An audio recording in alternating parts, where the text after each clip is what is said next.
ఆదివాసీ పండుగ నాగోబా జాతర అర్ధరాత్రి వైభవంగా ప్రారంభమైంది. వేలాది మంది భక్తులు జయజయధ్వానాల మధ్య ఆదిలాబాద్ జిల్లా కేస్లాపూర్లోని ఆలయంలో మెస్రం వంశీయుల మహాపూజ కొనసాగింది.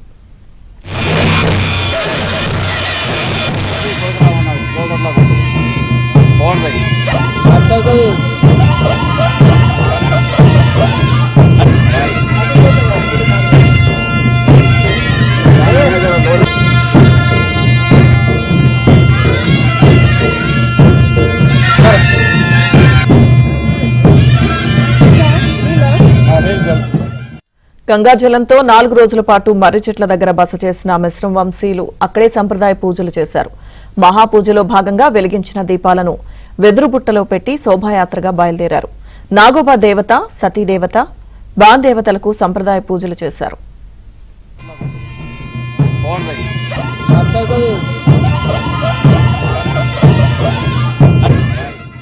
గోవాడ్లో ప్రవేశించిన మహిళలు 22 ప్రత్యేక పొయ్యిలను ఏర్పాటు చేసుకుని మహాపూజలకు అవసరమైన నైవేద్యాన్ని సామూహికంగా తయారు చేశారు. మెస్రం వంశీయులు సంప్రదాయ వస్త్రాలు ధరించి వాయిద్యాలతో కాగడాలను చేతిలో పట్టుకుని నాగోబా ఆలయానికి చేరుకున్నారు. ఆలయాన్ని గంగాజలంతో శుద్ధి చేశారు. అర్ధరాత్రి వరకు సంప్రదాయ పూజలు కొనసాగాయి.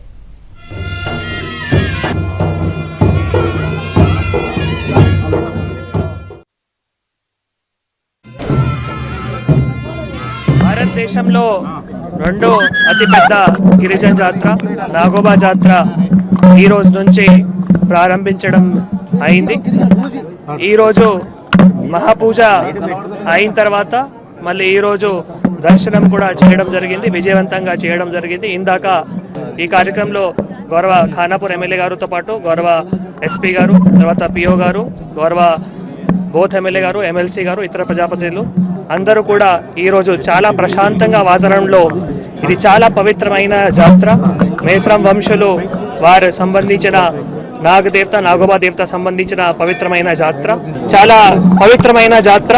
సో దానికి సంబంధించిన అన్ని ఏర్పాట్లు కూడా గౌరవనీయులు ముఖ్యమంత్రి గారు శ్రీ రేవంత్ రెడ్డి గారు, గౌరవనీయులు district in charge minister madam Seethakka madam garu ఆదేశాల మేరకు అన్ని ఏర్పాట్లు కూడా చేయడం జరిగింది. 2 సార్లు మనం ప్రిపరేటరీ మీటింగ్ కూడా చేసి దగ్గరే ఉండి అన్ని ఏవైతే ఏర్పాట్లు ఉన్నాయో అది కూడా పరీక్ష చేసి పూర్తి చేయడం జరిగింది.